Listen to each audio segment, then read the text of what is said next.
전능하사 천지를 만드신 하나님 아버지를 내가 믿사오며 그 외아들 우리 주 예수 그리스도를 믿사오니 이는 성령으로 잉태하사 동정녀 마리아에게 나시고 본디오 빌라도에게 고난을 받으사 십자가에 못 박혀 죽으시고 장사한 지 사흘 만에 죽은 자 가운데서 다시 살아나시며 하늘에 오르사 전능하신 하나님 우편에 앉아 계시다가 저리로서 산 자와 죽은 자를 심판하러 오시리라.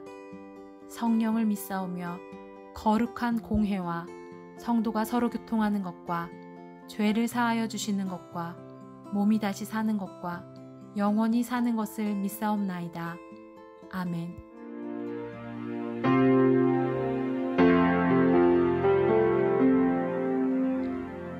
햇살보다 밝게 빛나는 주의 영광, 모든 어둠을 이치네.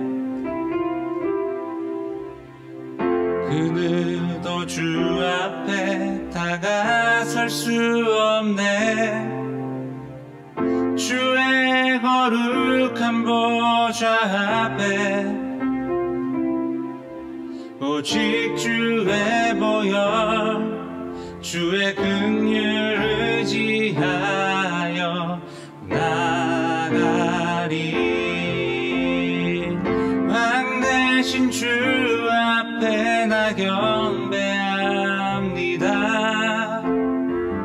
주님만 찬양받기 합당하시니 근존귀와 영광 받으소서. 주 앞에 나 나갑니다.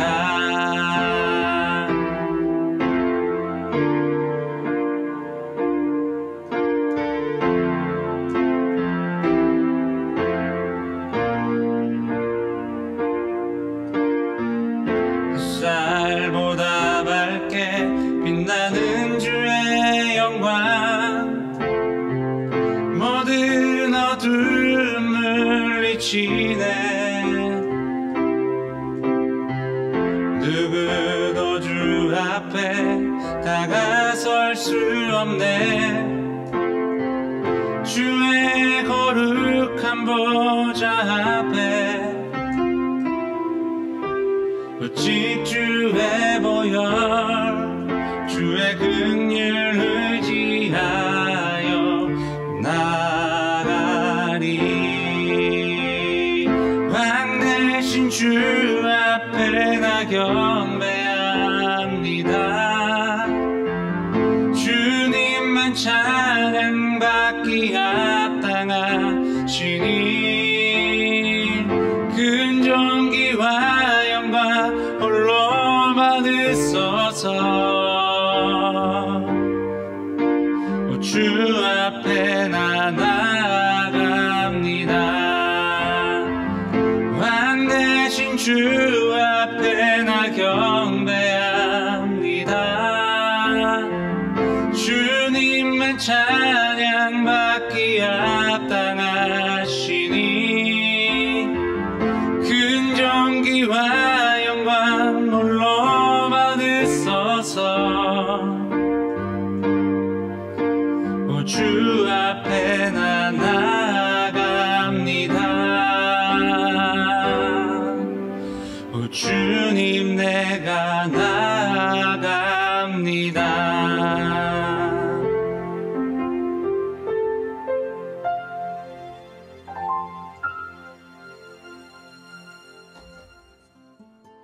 거룩하신 하나님께 감사와 찬양을 올려드립니다. 죄악으로 물든 이 세대와 나를 불쌍히 여겨주시고 용서하여 주옵소서. 우리를 성령 충만케 하사 이 세대 가운데 하나님의 영광을 드러낼 수 있게 하옵소서. 믿지 않는 자들에게 예수 그리스도를 전하는 사명을 감당할 수 있는 능력을 주옵소서. 하나님께서 기뻐하시는 아름다운 교회 공동체를 이루어가게 하옵소서. 플라잉 워십을 통하여 미디어 세상 가운데 하나님 나라를 세워가게 하옵소서. 오늘 선포되어지는 하나님 말씀을 통해 그리스도인으로서의 정체성을 회복하게 하옵소서. 모든 것을 주님께 맡겨드리오며 예수 그리스도의 이름으로 기도드립니다. 아멘.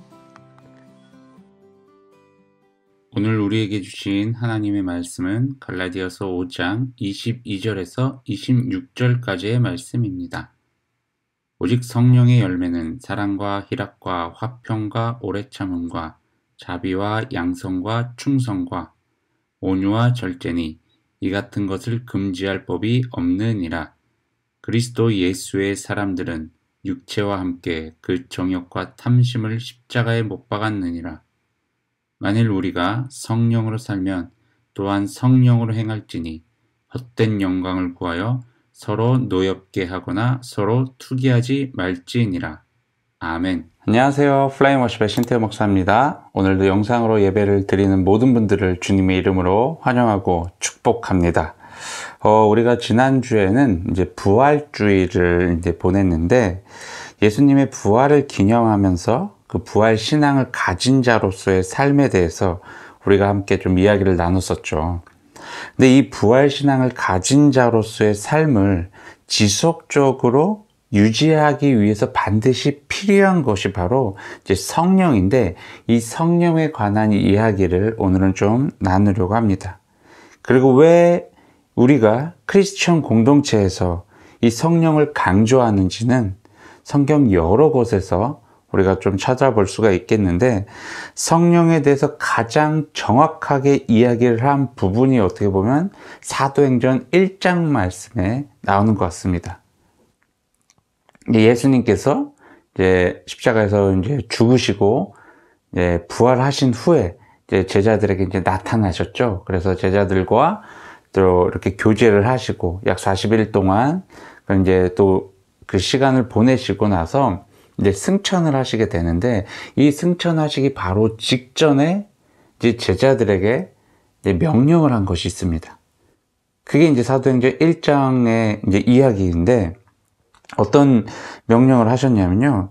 예수님께서는 제자들에게 잠시 너희들 예루살렘에 머물러 있어라는 거예요. 예루살렘을 떠나지 말라라고 명령을 하십니다. 뭐 떠나도 되고 떠나지 않으면 안 되고 뭐 이렇게 뭐 선택을 주신 것이 아니라 너네가 하고 싶은 대로 해라 이게 아니라 너네 절대 예루살렘 떠나지 말아라. 그 이유에 대해서 이제 이어서 설명을 하시는데 그 이유가 무엇이었냐면 예루살렘에 머물러 있으면서 기다리라는 건데 무엇을 기다리라는 거였어요? 하나님께서 너희들에게 주실 선물이 있을 건데 그 선물을 기다려라. 떠나지 말고. 근데 이 선물이 뭐예요? 바로 성령을 이야기를 하고 있는 것이죠. 그러니까 예루살렘에서 너희들이 성령을 선물로 받기 전에 어디론가 떠나지 말라는 거예요. 근데 이런 이야기를 하고 있는 예수님한테 제자들이 좀 뜬금없는 질문을 해요. 그래서 예수님 마지막 날이 언제예요? 마지막 때가 언제입니까? 뭐 이런 질문을 하고 있는 거예요. 근데 예수님께서 그거는 나도 몰라. 그리고 아무도 모르고 오직 하나님만 아시기 때문에 너희들 그런 것에 좀 신경 쓰지 말고 너네 성령을 기다려. 성령을 받아야 돼. 라고 이제 계속 이야기를 하시는 거죠. 그리고 하나님께서 이제 성령을 주게 되는데 이제 제자들과 뭐 많은 사람들에게 이제 성령을 주시는데 그 성령을 받게 되면 그 성령을 얻게 되면 무엇이 뒤따라온다라고 이야기를 하냐면 능력을 얻게 된다는 거예요. 그래서 그 성령의 능력으로 예루살렘을 비롯하여 뭐 이제 사마리아, 온 유대, 땅끝까지 이르러 이제 복음을 증거하는 삶을 살게 된다는 것이죠. 예수님께서 제자들에게 성령을 받는 것을 이제 선행해야 된다라는 그런 이야기를 하셨는데 뭐 여러 가지 이유가 있겠지만 오늘 본문 말씀과 그리고 오늘날 우리들의 삶을 한번 비추어 보면요. 한번 참 좋을 것 같습니다. 오늘 본문 말씀에서는요. 우리가 흔히 말하는 성령의 9가지 열매에 대해서 나옵니다. 사랑, 희락, 화평, 오래 참음, 자비, 양선, 충선, 그리고 온유, 절제. 근데 이 열매들을 쫙 살펴보면요, 우리가 손에 잡히는 그 무언가가 아니에요.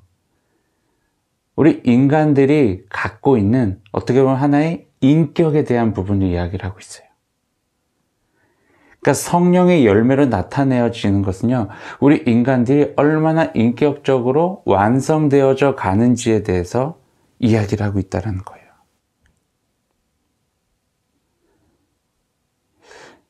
여러분, 이 열매가 맺혀지기까지, 이 성령의 열매가 맺혀지기까지는요, 어떻게 보면 많은 시간이 걸릴 수도 있어요. 아니면 정말 짧은 시간 안에 이 열매들이 맺혀질 수도 있어요. 그 시간은 모릅니다. 근데 중요한 것은 이 성령이 우리 안에 들어오게 되면, 성령이 우리 삶 가운데 임하게 되면 이 성령의 열매는요, 내가 맺는 것이 아니라 내 안에 들어오신 나에게 임하신 그 성령께서 내 삶에서 이 열매를 맺히게 해 주신다라는 거예요.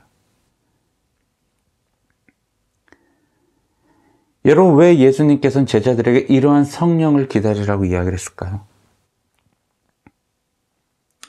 이렇게 우리가 성령을 받게 되면요, 우리가 전인격적으로 변화가 되기 시작을 합니다. 성령께서 우리 안에 들어오셔서 하시는 일들이 무엇이냐면요, 하나님의 일들을 가능하게끔 만들어 주신다라는 거예요.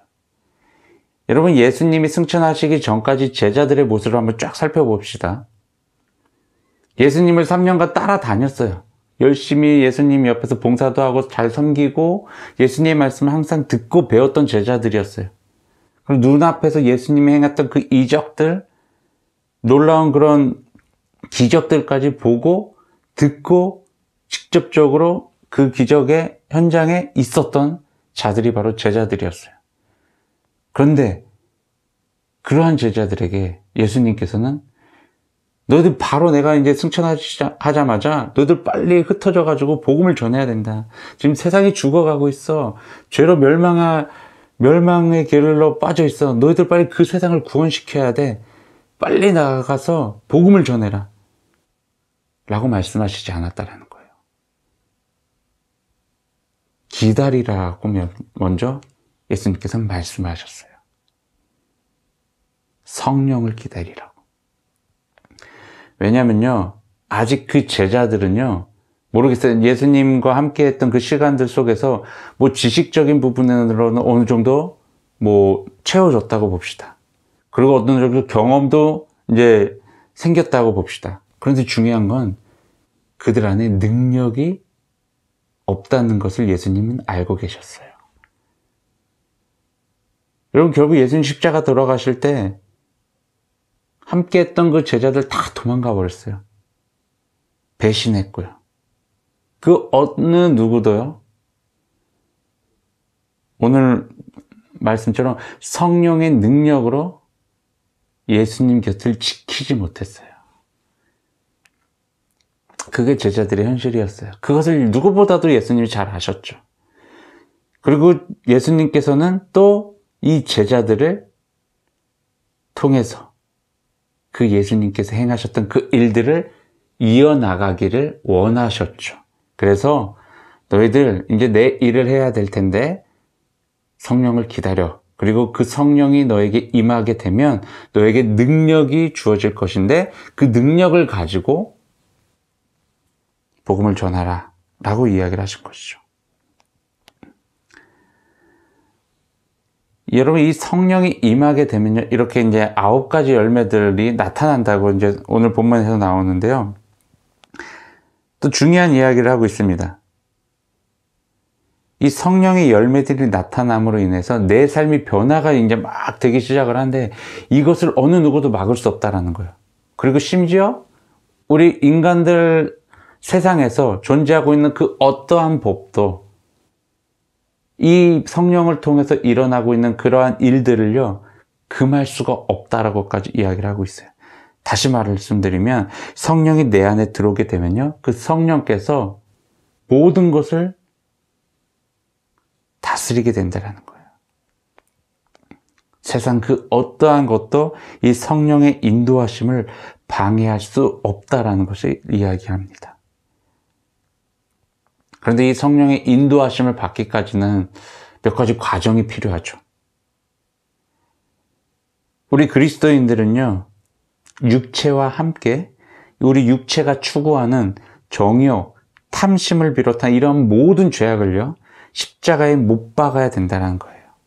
다시 말하면 예수 그리스도께서 나를 위해, 나의 모든 더럽고 추악한 그런 죄를 위해 십자가에서 죽으셨다라는 것. 그것을 믿음으로 인해서 내가 죄 사함을 받았다라는 것을 믿어야 된다는 것이고, 또 하나는 예수님이 죽음을 이기시고 부활하신 그 사실을 믿는다라는 거예요. 부활신앙을 가진 자로서, 구원을 받은 자로서, 영생을 얻은 자로서의 삶을 살아가고 있어야 된다는 거예요. 정리하자면 이런 거예요. 십자가와 부활을 믿고 있는 자에게 성령은 주어진다라는 거예요.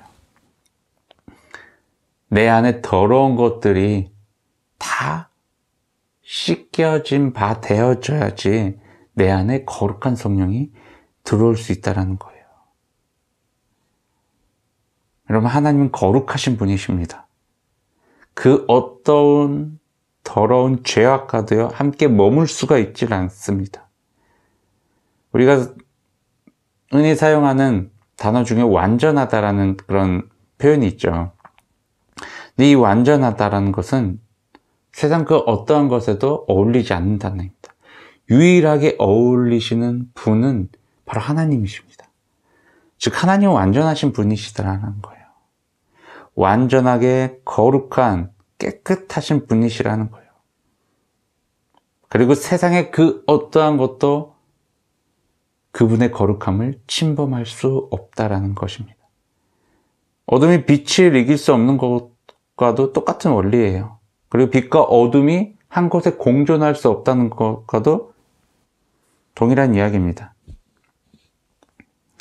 그래서 성령의 열매를 맺기 위해서는 이런 과정들이 필요하다는 것을 성경은 오늘날 우리에게 이렇게 이야기해 주고 있습니다. 그리고 성령의 인도하심을 받는다는 것이 바로 성령의 열매를 이제 맺게 된다는 것인데, 오늘 보면 이제 갈라디아서가 쓰여졌던 그 당시 상황을 잠시 말씀드리면, 바울에 의해서 많은 유대교인들이 이제 그리스도인으로 이제 돌아오게 됩니다. 이 갈라디아 그 지역에서. 그리고 이제 갈라디아 지역에 교회를 바울이 세우고, 이제 거기에서 이제 교회 공동체를 만들어서 이제 사람들이 신앙생활을 계속 이어갈 수 있도록 이제 만들어주고, 이제 바울은 떠나죠. 근데 바울의 귀에 어떤 소식을 들리게 되냐면, 유대교인이었다가 그리스도인이 된 그런 유대인들이 이제 자신들이 이제 과거에 행했었던 그런 율법주의적인 그런 신앙들을 강조하기 시작을 했다는 거예요. 그래서 그런 사람들과, 정말 바울이 전했던 이신칭의 복음을 듣고 그것을 믿는 사람들, 즉 믿음으로 구원을 받는다라는 것에 대해서 동의하고 그 부분에 대해서 믿음을 드린 그런 그리스도인들과 이제 대립이 일어났던 거예요. 이제 교회에서 신앙생활을 하고 있지만 과거 그 율법주의적인 그런 신앙의 삶이 완전히 씻긴 바 되지 못했던 그런 유대교인들이 있었다는 거예요. 그 교회 안에. 그러니까 그 사람들은 아직까지도 그래, 내가 이러한 율법을 지켜야지만 완전한 구원에 이를 수 있다라는 그런 어떤 잘못된 믿음이 그들 안에 있었고, 그것이 옳다라고 주장을 했던 자들이었고, 그리고 반대로는 바울이 전한 복음대로 정말 오직 믿음으로만 구원을 받을 수 있다라는 그런 사람들끼리 이제 막 이렇게 대립이 일어나고 있었던 거예요. 그래서 바울이 이제 이러한 갈라디아 교인들 안에 이런 분쟁이 발생했다라는 그런 소식을 듣고 이제 펜을 든 거죠. 그래서 이제 갈라디아서를 이제 쓰게 된 건데, 너희들은 이제 더 이상 그 율법주의 신앙에 갇혀있지 말아라. 이런 이야기를 계속하는 거예요. 오직 믿음으로만 구원을 받을 수 있다. 이게 진리이다. 라는 것을 이제 갈라디아서에서 이야기를 하는 거예요.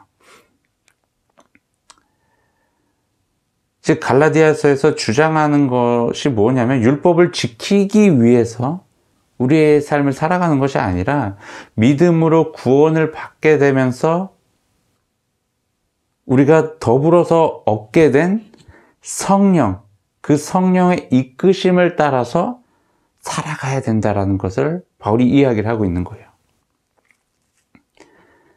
그래서 오늘 본문에 이렇게 이야기를 하는 거예요.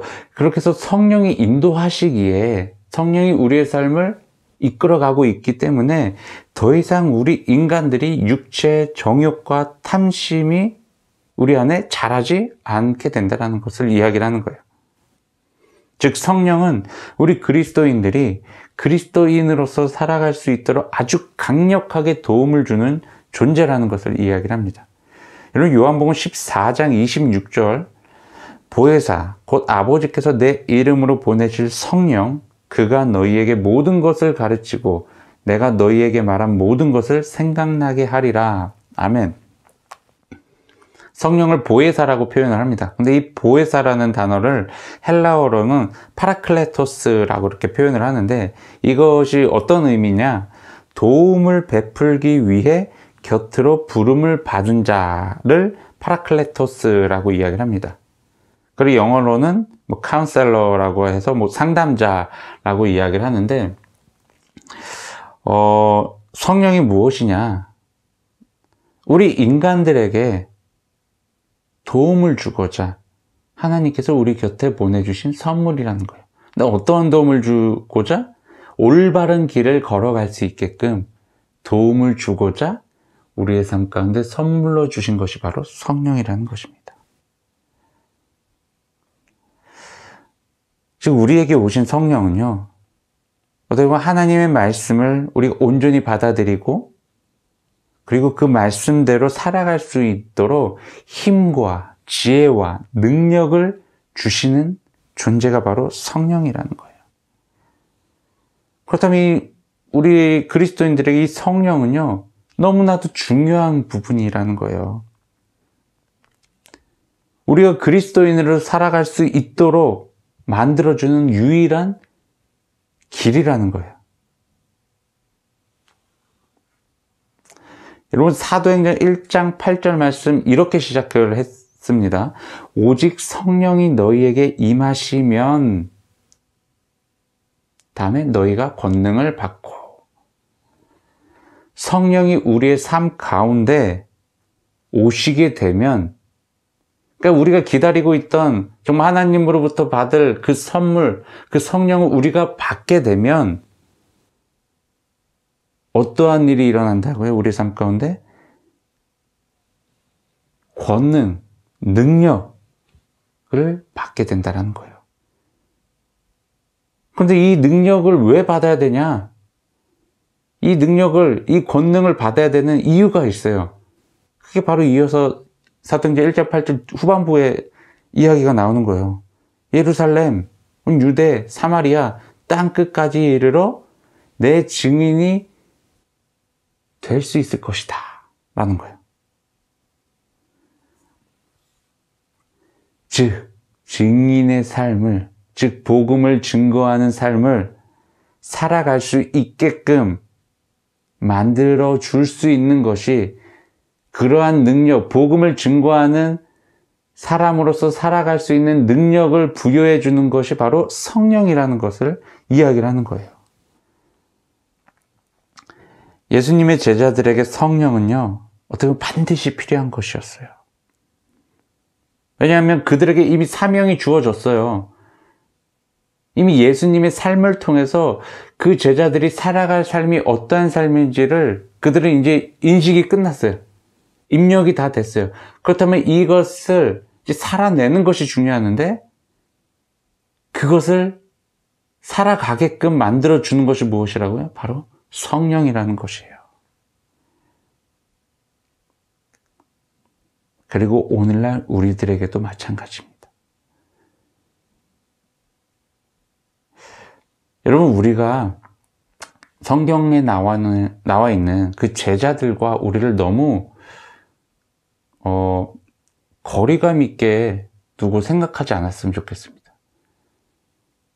성경에 등장하는 모든 믿음의 우리의 선조들은 그들의 삶과 우리들의 삶은요, 동떨어진 삶이 돼선 절대 안 됩니다. 우리의 삶이 그들의 삶이 돼야 되고, 즉 그들의 삶이 결국 예수 그리스도의 삶이었습니다. 다시 말씀드리면 나의 삶이 예수 그리스도의 삶을 닮아가야 된다는 거예요. 그리고 그것이 내 삶의 사명이어야 된다는 거죠. 근데 이러한 사명을 이루어갈 수 있게끔 도움을 주시는 분이 누구시라고요? 바로 성령이라는 거예요. 성령이 우리에게 임하시게 되면 성령께서 우리에게 능력을 허락하여 주시고, 그 능력으로, 다시 말해서 그 능력으로 살아가게끔 만드는 것이 바로 성령의 인도하심을 받는다는 거예요.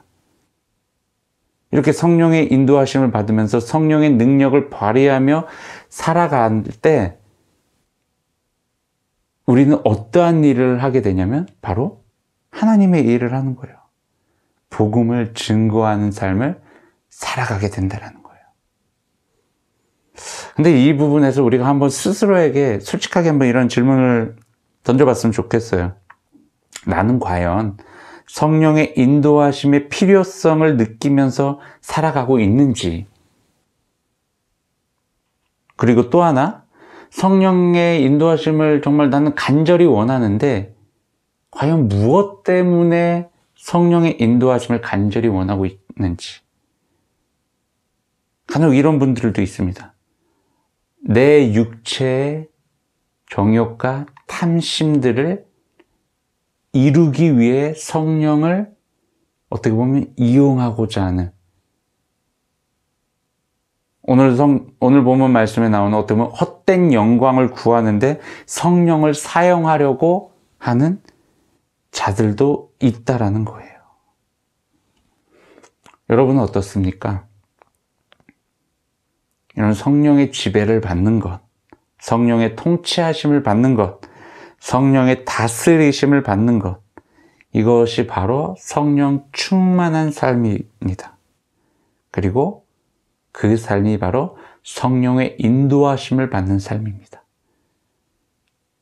다시 말씀드리면요, 우리는 성령보다 앞서서는 안 된다는 거예요. 앞설 수도 없습니다.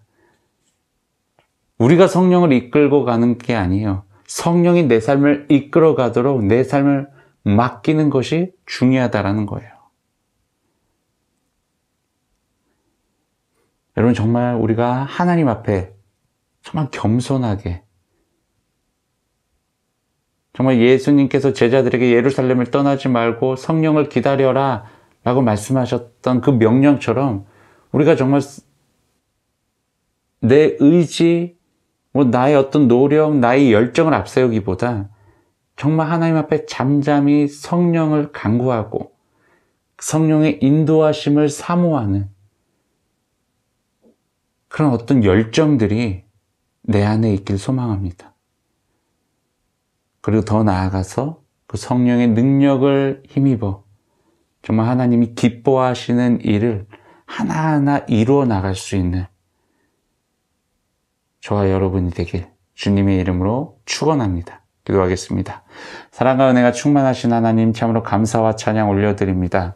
하나님, 정말 주님께서 우리를 너무나도 사랑하셔서 우리에게 귀한 선물인 성령을 우리에게 보내주셨습니다.